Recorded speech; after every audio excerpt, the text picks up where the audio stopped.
Republic ಕನ್ನಡದ top 30ಯಲ್ಲಿ ಯಾವೆಲ್ಲ ಸುದ್ದಿ ಇದೆ ಅಂತ ಹೇಳಿ ಒಂದೊಂದಾಗಿ ನೋಡ್ತಾ ಹೋಗೋಣ. ರಾಜ್ಯದಲ್ಲಿ ಮಳೆರಾಯ ಭಾರಿ ಸದ್ದು ಮಾಡ್ತಾ ಇದ್ದಾನೆ. ಈಗಾಗಲೇ ಹಲವು ಅವಾಂತರಗಳನ್ನ ಸೃಷ್ಟಿಸಿರುವ ವರುಣ ಮತ್ತೆ ತನ್ನ ನರ್ತನ ಶುರು ಮಾಡಿಕೊಂಡಿದ್ದಾನೆ. ಬೆಂಗಳೂರಿನಲ್ಲೂ ಮಳೆ ಅಬ್ಬರ ಜೋರಾಗಿದ್ದು ಸಿಲಿಕಾನ್ ಸಿಟಿ ಮಂದಿ ಹೈರಾಣರಾಗಿದ್ದಾರೆ.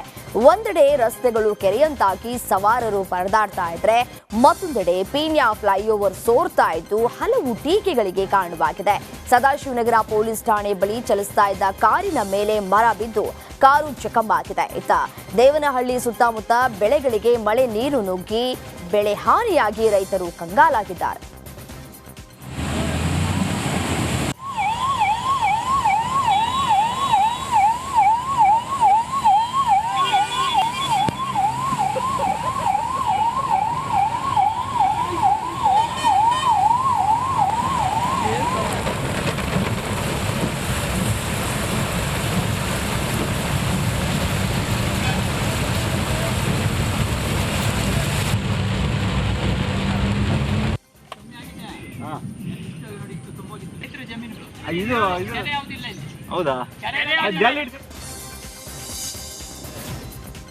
ಬೆಂಗಳೂರಲ್ಲಿ ಸುರಿತಾ ಇರುವ ಭಾರೀ ಮಳೆಗೆ ಪೀಣ್ಯ ಫ್ಲೈಓವರ್ನಲ್ಲಿ ಜಲಪಾತದಂತೆ ನೀರು ಸೋರ್ತಾ ಇದೆ.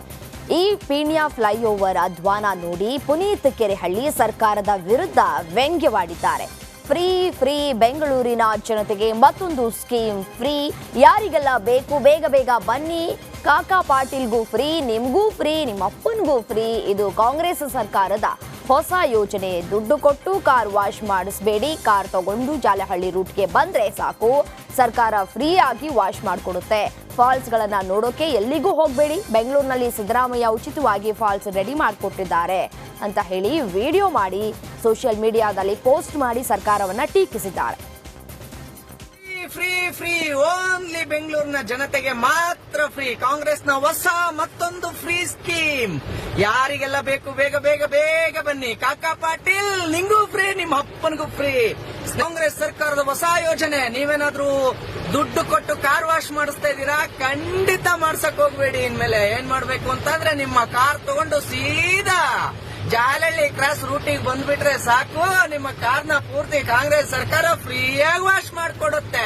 ಮಡಿಕೇರಿಗೆ ಹೋಗಿ ಅಬ್ಬಿ ಫಾಲ್ಸ್ ನೋಡ್ಬೇಕು ಅನ್ಕೊಂಡಿದ್ದೀರಾ, ಅಥವಾ ಶಿವಮೊಗ್ಗಕ್ಕೆ ಹೋಗಿ ಜೋಗ್ ಫಾಲ್ಸ್ ನೋಡ್ಬೇಕು ಅನ್ಕೊಂಡಿದ್ದೀರಾ? ಖಂಡಿತ ಬೇಡ. ಬೆಂಗಳೂರಿನಲ್ಲೇ ಮಾನ್ಯ ಸಿದ್ದರಾಮಯ್ಯನವರ ಸರ್ಕಾರ ನಿಮಗೆ ಉಚಿತವಾಗಿ ಫಾಲ್ಸ್ ನ ರೆಡಿ ಮಾಡಿಕೊಟ್ಟಿದೆ. ಅಷ್ಟೇ ಅಲ್ಲ, ಫಾಲ್ಸ್ ಕೆಳಗಡೆ ನೀವು ಹೋಗ್ಬೋದು, ನಿಮ್ ಕಾರ್ನು ತಗೊಂಡೋಗ್ಬೋದು. ಬನ್ನಿ ನೋಡೋಣ ಫಾಲ್ಸ್ ಹೇಗಿದೆ ಅಂತ.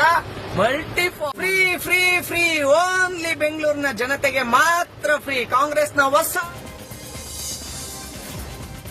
ಚಿಕ್ಕಮಗಳೂರಿನ ಚಾರ್ಮಾಡಿ ಘಾಟಿಯಲ್ಲೂ ಭಾರೀ ಮಳೆಯಾಗ್ತಾ ಇದ್ದು ಮಳೆಯ ಅಬ್ಬರಕ್ಕೆ ಪ್ರಯಾಣಿಕರು ಕಂಗಾಲಾಗಿದ್ದಾರೆ. ರಸ್ತೆಯಲ್ಲಿ 2 ಅಡಿ ಎತ್ತರಕ್ಕೆ ಗುಡ್ಡದ ಕೆಸರು ಮಿಶ್ರಿತ ನೀರು ಹರಿತಾ ಇದ್ದು ನೀರಿನ ಮಧ್ಯೆ ವಾಹನ ಡ್ರೈವ್ ಮಾಡೋದು ಚಾಲಕರಿಗೆ ಸವಾಲಾಗಿ ಪರಿಣಮಿಸಿದೆ. ಇನ್ನು ಕೆಲವರು ನೀರಿನ ರಭಸದ ಮಧ್ಯೆ ಸಂಚರಿಸಲು ಆಗದೆ ಕೆಲ ವಾಹನಗಳು ಕೊಟ್ಟಿಗೆ ಹಾರದಲ್ಲೇ ನಿಂತಿವೆ.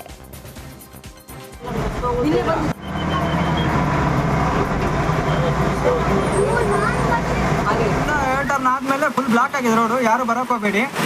ಮೇಲ್ಗಡೆಯಿಂದ ಬರಕ್ ಆಗ್ತಿಲ್ಲ, ಬಂಡೆ ಎಲ್ಲ ಬಂದಿದೆ ರೋಡಿಗೆ. ನೀರು ಮಾತ್ರ ಭಾರಿ ಪ್ರೆಸರ್ ಇದೆ, ಹೋಗಕ್ಕಾಗ್ತಿಲ್ಲ ಗಾಡಿಗಳೆಲ್ಲ. ನೋಡಿ ಗಾಡಿ ಹೋಗ್ತಿಲ್ಲ, ಆದ್ರೂ ಸಾಹಸ ಮಾಡ್ತಿದ್ದಾರೆ.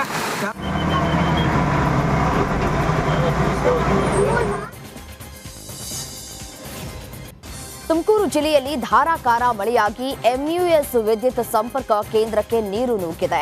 ಜಿಲ್ಲೆಯ ಚಿಕ್ಕನಾಯಕನಹಳ್ಳಿ ತಾಲೂಕಿನ ಶೆಟ್ಟಿಕೆರೆಯ ಎಂಯುಎಸ್ ವಿದ್ಯುತ್ ಸಂಪರ್ಕ ಕೇಂದ್ರಕ್ಕೆ ಮಳೆ ನೀರು ನುಗ್ಗಿ ದೊಡ್ಡ ಅವಾಂತರ ಸೃಷ್ಟಿಸಿತ್ತು. ಬೆಸ್ಕಾಂ ಇಲಾಖೆ ಅಧಿಕಾರಿಗಳ ನಿರ್ಲಕ್ಷ್ಯದಿಂದ ವಿದ್ಯುತ್ ಕೇಂದ್ರದ ಒಳಗೆ ಮಳೆ ನೀರು ನುಗ್ಗಿದ್ದು ಸ್ವಲ್ಪ ಯಾಮಾರಿದ್ರೂ ಅಪಾಯವಾಗ್ತಾ ಇತ್ತು. ಅದೃಷ್ಟವಶಾತ್ ಯಾವುದೇ ಅನಾಹುತ ಸಂಭವಿಸಿಲ್ಲ. ನ್ಯಾಮತಿ ತಾಲೂಕಿನ ಆರುಂಡಿಯಲ್ಲಿ ರಣಮಳೆಯಾಗ್ತಾ ಇದ್ದು ನೀರಿನಲ್ಲಿ ಕೊಚ್ಚಿಕೊಂಡು ಹೋದ ಎಮ್ಮೆ ಶವವಾಗಿ ಪತ್ತೆಯಾಗಿದೆ. ಗ್ರಾಮದ ರೈತ ಮಲ್ಲೇಶಪ್ಪ 4 ಎಮ್ಮೆಗಳನ್ನ ಮೇಯಿಸಿಕೊಂಡು ಬರುವ ವೇಳೆ ಭಾರೀ ಮಳೆಯಾಗಿ ಸೇತುವೆ ಮೇಲೆ ಹೋಗುವಾಗ ಏಕಾಏಕಿ 4 ಎಮ್ಮೆಗಳು ನೀರಿನಲ್ಲಿ ಕೊಚ್ಚಿಕೊಂಡು ಹೋಗಿವೆ. ಸುಮಾರು ಅರ್ಧ ಕಿಲೋಮೀಟರ್ವರೆಗೂ ಅಧಿಕ ದೂರ ಎಮ್ಮೆಗಳು ಕೊಚ್ಚಿಕೊಂಡು ಹೋಗಿದ್ದು 4ರ ಪೈಕಿ 3 ಎಮ್ಮೆಗಳು ಪ್ರಾಣಾಪಾಯದಿಂದ ಪಾರಾಗಿದ್ದು 1 ಎಮ್ಮೆ ಮೃತಪಟ್ಟಿದೆ.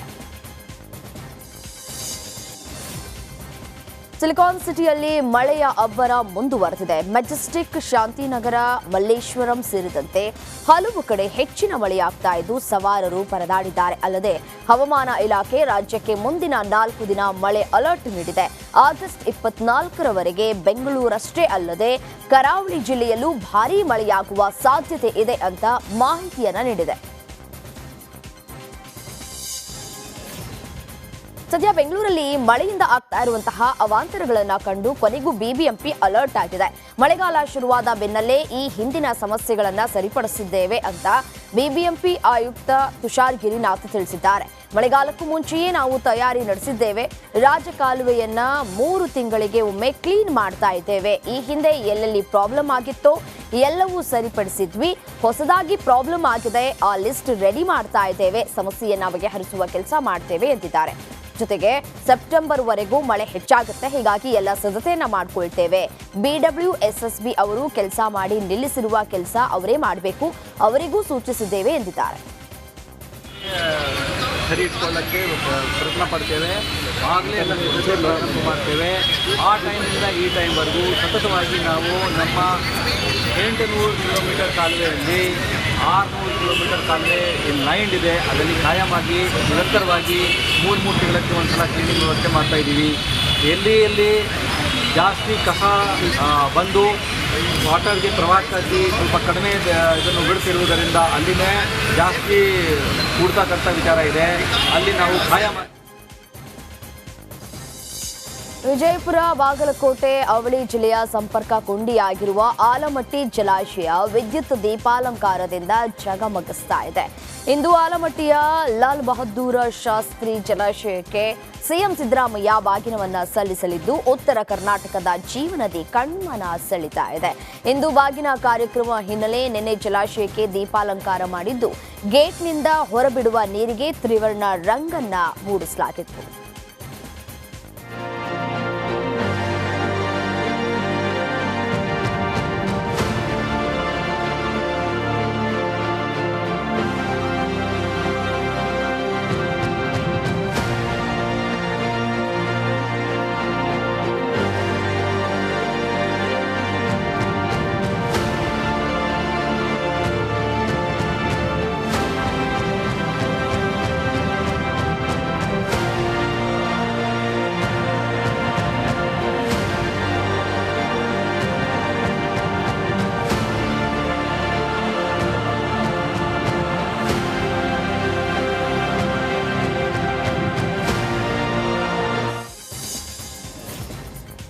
ಮಹಾರಾಷ್ಟ್ರದ ಥಾಣೆ ಜಿಲ್ಲೆಯ ಬದಲಾಪುರದ ಶಾಲೆಯೊಂದರಲ್ಲಿ ಕಾಮುಕನೊಬ್ಬ ಅಟ್ಟಹಾಸ ಮೆರೆದಿದ್ದಾನೆ.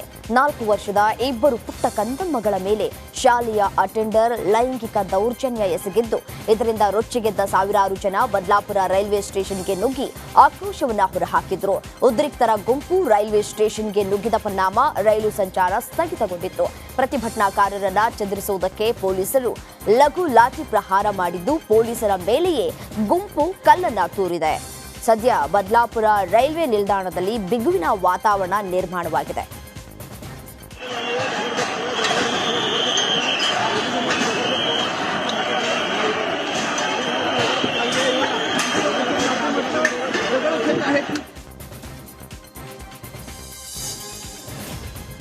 ಆಗಸ್ಟ್ 12ರಂದು ಮಹಾರಾಷ್ಟ್ರದ ಥಾಣೆ ಜಿಲ್ಲೆಯ ಬದಲಾಪುರದ ಶಾಲೆಯಲ್ಲಿ ಘಟನೆ ನಡೆದಿದ್ದು, ಆರೋಪಿಯನ್ನ ಪೊಲೀಸರು ಬಂಧಿಸಿದ್ದಾರೆ. ಅಲ್ಲದೆ ಶಾಲೆಯ ಪ್ರಿನ್ಸಿಪಾಲ್ ಸೇರಿ 3 ಸಸ್ಪೆಂಡ್ ಮಾಡಲಾಗಿದೆ. ಇತ್ತ ಪ್ರತಿಭಟನೆಯೂ ಜೋರಾಗಿದ್ದು, ಈ ಬೆನ್ನಲ್ಲೇ ಮಹಾರಾಷ್ಟ್ರ ಸಿಎಂ ಏಕನಾಥ್ ಶಿಂದೆ ಪ್ರಕರಣದ ತನಿಖೆಗೆ ವಿಶೇಷ ತನಿಖಾ ತಂಡವನ್ನ ರಚಿಸಿದ್ದಾರೆ. ಕೃತ್ಯ ನಡೆದ ಶಾಲೆ ವಿರುದ್ಧವೂ ಕ್ರಮವನ್ನ ಕೈಗೊಳ್ಳುವುದಾಗಿ ತಿಳಿಸಿದ್ದಾರೆ.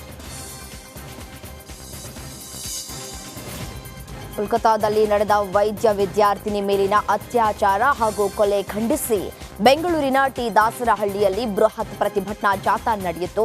ಹ್ಯೂಮನ್ ರೈಟ್ಸ್ ಪ್ರೊಟೆಕ್ಷನ್ ಕಮಿಟಿ ಹಾಗೂ ವಿದ್ಯಾರ್ಥಿಗಳಿಂದ ಮೇಣದ ಬತ್ತಿ ಅಂಟಿಸಿ ಮೌನಾಚರಣೆ ಮಾಡಿ ಜಾಥಾ ನಡೆಸಿದ್ರು. ಅತ್ಯಾಚಾರಿಗಳನ್ನ ಗಲ್ಲಿಗೇರಿಸಿ ಅಂತ ವಿದ್ಯಾರ್ಥಿಗಳು ಆಗ್ರಹಿಸಿದ್ರು. ಚಿಕ್ಕಬಾಣವಾರ ಸಂತೆ ಬೀದಿ ಸರ್ಕಲ್ನಿಂದ ಗಂಗಮ್ಮ ದೇವಸ್ಥಾನದವರೆಗೂ ಬೃಹತ್ ಜಾಥಾ ನಡೆಸಿ ಹತ್ಯೆಯಾದ ವಿದ್ಯಾರ್ಥಿನಿ ಕುಟುಂಬಕ್ಕೆ ನ್ಯಾಯವನ್ನ ಒದಗಿಸುವಂತೆ ಒತ್ತಾಯಿಸಿದ್ದಾರೆ. ಅತ್ಯಾಚಾರಿಗಳಿಗೆ ಸಹಾಯ ಮಾಡುವವರನ್ನು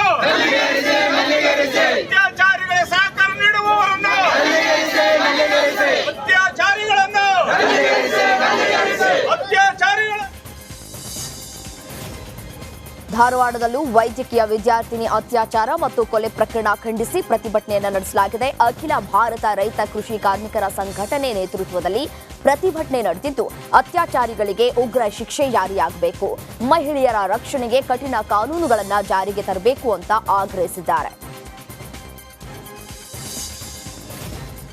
ಕೋಲ್ಕತ್ತಾದಲ್ಲಿ ನಡೆದ ಅಮಾನವೀಯ ಘಟನೆ ಬಗ್ಗೆ ಆರೋಗ್ಯ ಸಚಿವ ದಿನೇಶ್ ಗುಂಡೂರಾವ್ ಕೂಡ ಸಭೆ ನಡೆಸಿ ಪ್ರತಿಕ್ರಿಯೆ ನೀಡಿದ್ದಾರೆ. ಆ ಘಟನೆಯಿಂದ ಎಲ್ಲಾ ಕಡೆ ಭಯದ ವಾತಾವರಣ ಉಂಟಾಗಿದೆ. ಇಡೀ ದೇಶದಲ್ಲಿ ವೈದ್ಯಕೀಯ ಕ್ಷೇತ್ರದಲ್ಲಿ ಪ್ರತಿಭಟನೆ ಆಗ್ತಾ ಇದೆ. ಈಗಾಗಲೇ ವೈದ್ಯರ ರಕ್ಷಣೆಗೆ ಕಾನೂನು ತರಲಾಗಿದೆ. ಜಾಮೀನು ರಹಿತ ಕೇಸ್ ದಾಖಲು ಮಾಡಲಾಗ್ತಾ ಇದೆ. ಅಲ್ಲದೆ ಮುಂದಿನ ದಿನಗಳಲ್ಲಿ ಸುರಕ್ಷತೆ ಕ್ರಮ ಹಾಗೂ ಟಾಸ್ಕ್ ಫೋರ್ಸ್ ರಚನೆ ಮಾಡುವುದಕ್ಕೆ ತೀರ್ಮಾನ ಮಾಡಿದ್ದೇವೆ. ಟಾಸ್ಕ್ ಫೋರ್ಸ್ 1 ತಿಂಗಳ ಅವಧಿಯಲ್ಲಿ ವರದಿ ನೀಡುತ್ತೆ. ವರದಿ ಬಂದ ಮೇಲೆ ವೈದ್ಯರಿಗೆ ಮತ್ತಷ್ಟು ರಕ್ಷಣೆ ಬಗ್ಗೆ ಮುಂದಿನ ಕ್ರಮವನ್ನು ಕೈಗೊಳ್ಳಲಾಗುತ್ತೆ ಅಂತ ತಿಳಿಸಿದ್ದಾರೆ. ಉನ್ನತ ಮಟ್ಟದ ಒಂದು ಕಮಿಟಿಯನ್ನು ಮಾಡಿ ಟಾಸ್ಕ್ ಫೋರ್ಸನ್ನು ಕಾರ್ಯಪಡೆಯನ್ನು ಒಂದು ರಚನೆ ಮಾಡಬೇಕು ಅಂತ ನಾವು ತೀರ್ಮಾನ ಮಾಡಿದ್ದೀವಿ. ಅದು 1 ತಿಂಗಳ ಒಳಗೆ ಈ ಎಲ್ಲ ವಿಷಯಗಳನ್ನು ಕೂಡ ಕ್ರೋಢೀಕರಿಸಿ ಒಂದು ಸ್ಪಷ್ಟವಾದಂಥ ಒಂದು ನಮಗೆ ವರದಿಯನ್ನು. ಕುಮಾರಸ್ವಾಮಿ ವಿರುದ್ಧ ಪ್ರಾಸಿಕ್ಯೂಷನ್ಗೆ ಅನುಮತಿ ಕೋರಿ ಎಸ್ಐಟಿ ಮನವಿ ಮಾಡಿರುವ ವಿಚಾರವಾಗಿ ಯಾದಗಿರಿಯಲ್ಲಿ ಸಚಿವ ಶರಣಬಸಪ್ಪ ದರ್ಶನಾಪುರ ಪ್ರತಿಕ್ರಿಯೆ ಕೊಟ್ಟಿದ್ದಾರೆ. ರಾಜ್ಯಪಾಲರ ಕಚೇರಿ ಬಿಜೆಪಿ ಜೆಡಿಎಸ್ ಕಚೇರಿಯಾಗಿ ಪರಿವರ್ತನೆ ಆಗ್ತಾ ಇದೆ. ಲೋಕಾಯುಕ್ತ ಪ್ರಥಮ ತನಿಖೆಯಲ್ಲಿ ತಪ್ಪು ಕಂಡು ಬಂದಿದ್ದಕ್ಕೆ ಎಸ್ಐಟಿ ಪ್ರಾಸಿಕ್ಯೂಷನ್ಗೆ ಕೇಳಿದೆ. ಏನೂ ಇಲ್ಲದೆ ಒಂದು ಪತ್ರದ ಮೇಲೆ ಒಬ್ಬ ಆರ್ಟಿಐ ಕಾರ್ಯಕರ್ತ ಕೊಟ್ಟ ದೂರಿನ ಮೇಲೆ ತಲೆಬುಡ ಗೊತ್ತಿಲ್ಲದೆ ಸಿಎಂ ವಿರುದ್ಧ ಪ್ರಾಸಿಕ್ಯೂಷನ್ಗೆ ಕೊಟ್ಟಿದ್ದಾರೆ. ಈಗ ಕುಮಾರಸ್ವಾಮಿ ವಿರುದ್ಧ ಪ್ರಾಸಿಕ್ಯೂಷನ್ ಕೊಡ್ತಾರಾ ಇಲ್ವಾ ಅಂತ ನೋಡಬೇಕು.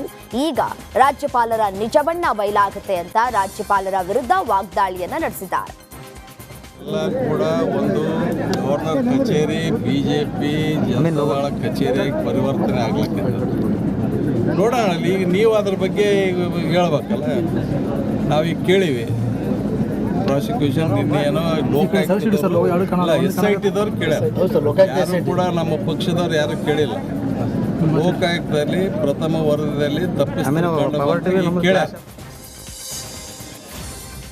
ಮತ್ತೊಬ್ಬ ಕಾಂಗ್ರೆಸ್ ನಾಯಕ ಪ್ರಧಾನಿ ನರೇಂದ್ರ ಮೋದಿ ವಿರುದ್ಧ ನಾಲಿಗೆ ಹರಿಬಿಟ್ಟಿದ್ದಾರೆ.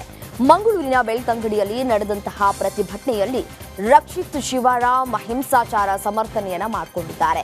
ಮೋದಿಯವರೇ, ಒಂದು ವಿಚಾರ ನೀವು ತಿಳಿದುಕೊಳ್ಳಿ, ಬಾಂಗ್ಲಾದೇಶದಲ್ಲಿ ಹಾಸಿಗೆ ದಿಂಬು ಹಿಡಿದುಕೊಂಡು ಹೋದ್ರಲ್ಲ, ಅದೇ ಪ್ರಸಂಗ ನಿಮಗೂ ಶೀಘ್ರದಲ್ಲೇ ಬರಲಿದೆ ಅಂತ ಬಾಂಗ್ಲಾದೇಶ ಮಾದರಿ ಗಲಭೆಯ ಎಚ್ಚರಿಕೆಯನ್ನ ನೀಡಿದ್ದಾರೆ.